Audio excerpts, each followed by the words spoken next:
So I wanted to do a Hunter variation of the Strand Warlock one that I covered recently, and I think, to be honest, I like this one way better. It has that touch of class, a bit of elegance about it that's missing from the Warlock's aggressive playstyle that's required to make that one work. This Strand Hunter setup is assassin-like as it leans into the glass tank nature Strand provides, but it absolutely obliterates the battlefield and can do some crazy stuff with added style points too. I mean, just look at this section from the new dungeon. This part before the final boss is notorious for its enemy density whilst you get blasted by the boss, and it can also be quite tricky to navigate if you're running solo or even get here before your fire team, which you probably will most of the time because they're always dying on jumping puzzles. But look, just a few well placed dodges, a few swipes of your Strand melee ability and your grapple charge melee go from you being overwhelmed to absolutely overwhelming, as you instantly gain a huge damage resistance from your woven mail, massively reduced incoming damage by severing multiple targets, and cause mass confusion, all the while setting up your Strand Tornado to do all the work, unravelling targets and sending Strand threads flying.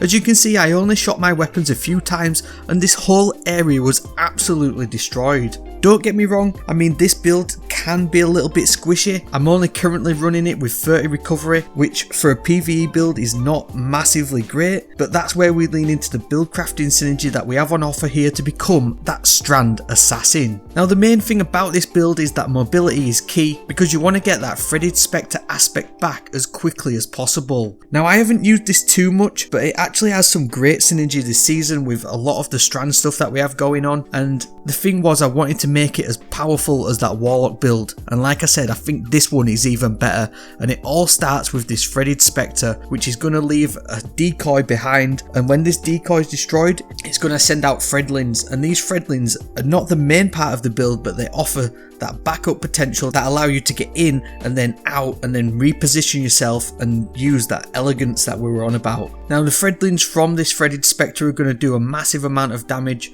and that's obviously because we're going to be running the Thread of Evolution where they travel further and they do about 33% more damage. If you're running any Threadling build, then you definitely need to get this one rolling because it makes all the difference with them Threadlings, which basically act like mini nukes at this point. Now the main way that I've been setting this build up and by using the threaded Spectre is to use the grapple melee ability.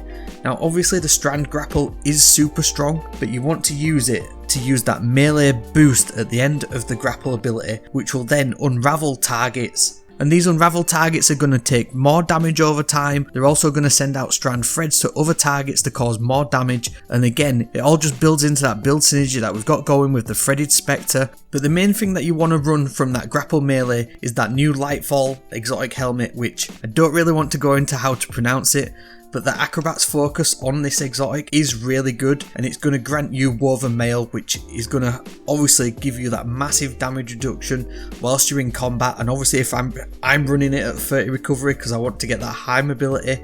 Resilience is still pretty high, still going to be getting us a good percentage of resilience there in terms of damage resistance, which again stacks with woven mail. And with this Strand Hunter build, it's all about that getting in there, dumping everything, getting back out, repositioning and going again. And then because you've got woven mail, like I say, it's going to give you that damage resistance. But also if you look at your Strand fragments, you can actually run the Thread of Transmutation, which will give any weapon final blow the chance to create a tangle. Now this literally means any single weapon, it doesn't have to be a Strand weapon. Obviously the scatter signal is everyone's favourite at the minute, but like I said, I wanted to try and build this one into what we've got going before with that Warlock build. So obviously Sunshot is going to create massive damage, it's going to do all them explosions that we want it to do. It's got that synergy with the artifact with Torch and all the radiant stuff going on, but now it is 100% going to create as a tangle because of the woven mail that we're getting from the exotic helmet. And this then is going to lean back into our build, and it's going to allow us to create tangles from a number of places, which include grapple melee ability and also from any unraveled targets. You've also got the unraveling rounds from the artifact, but we've also got a chance to create Threadlings from damaging unraveled targets, and obviously we've got a lot of unraveled damage going on here. But these tangles that we're going to create from all of these unraveled targets are absolutely precious, and you don't want to let anybody get them. They're pretty much like the new Warmind cells, because these are key to activating the mass strand destruction with the Whirling Maelstrom aspect. Now this one came last season I believe, but it's still absolutely devastating. It's going to turn your Tangles into basically mini Strand Tornadoes, and these mini Strand Tornadoes are going to cause excellent damage.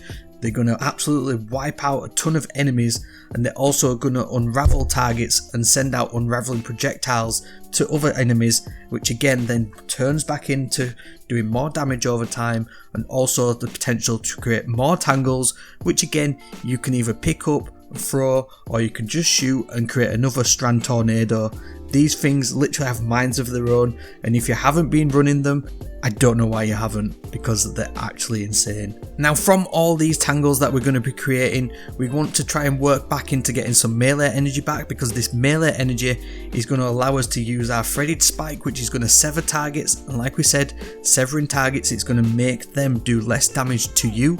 And it's one of the main things that's going to add to the survivability on top of the woven mail, on top of the normal high resilience that you should be running, and again it helps to negate some of the low recovery that we've got going. Again, all these Tangles, if we do damage any enemy with them, whether that's by shooting them to explode them or by throwing them, that's going to give us melee energy from the Thread of Fury. At this point you're going to basically be a Strand tank with some top tier survivability, even without the recovery stat. But there's a few mods that we can use to build into it, because like we say, we want that high mobility to get that Threaded Spectre going, but we also want to use that melee ability that we're going to be able to get back by using Gambler's Dodge to then also get our class ability back a little bit quicker. And to do that you want to use Focusing Strike, which is going to grant class ability energy when you cause damage with your powered melee attack. Now if you can stack a few of them, that's absolutely ideal. And we've also got the Utility Kickstart mod, which by collecting Orbs of Power, which we're going to have a ton of from using our Strand and Solar Siphon mods, this is going to allow us to get our class ability back way quicker, and again cycles back into that. And we've also got Bomber, which again is going to help us get us grapple back and help us chain that woven mail damage reduction.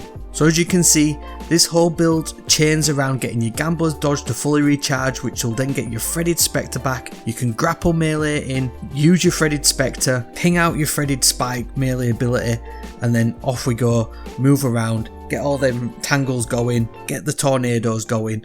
And if you want the cherry on top of this build, then obviously I would definitely put in the Thread of Continuity, which is going to extend the duration of Unravel and Sever, and this whole build is just going to absolutely destroy areas, and it just gives you the ability to focus on what you need to do, whether that's destroying a mini boss, dealing with champions, or actually collecting some ammo and damaging a boss.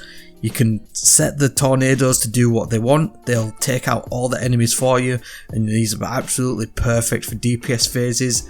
I know that the Strand Hunter isn't massively popular in terms of its super ability in terms of damage, but for single target damage it does do a lot of damage if you're just using the single rope dart, or you can use the tornado effect to take out a whole area of enemies. It really is just your call on where you want to use that. But this build is perfect for damage output, the super is great, there's tons of Strand DPS weapons at the minute that you can go for. Obviously we've been using the Root of Nightmares grenade launcher, the Scatter Signal is still doing bits, but you can just even work in any of your other favourite Strand weapons. We've got the Vengeful Whisper from the new dungeon with the Strand bow, you've even got the new Strand Exotic bow if you really want to go for that. But I've also been using the Final Warning sidearm.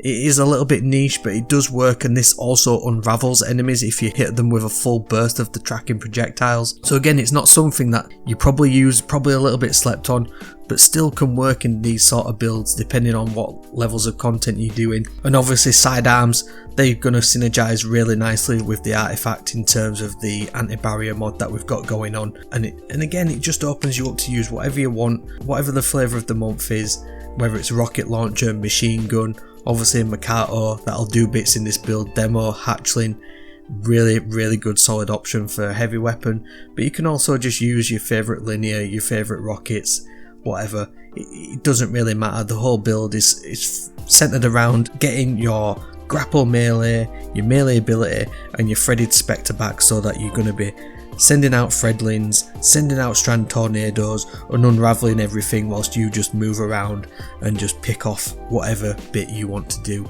So there we go. That's the Hunter variation of this Warlock build that we set up the other day. I do actually prefer this Hunter one. I think it is a lot stronger, it has a lot more versatility, the movement in it is top tier, and it gives you a ton of options for dealing with endgame content as well.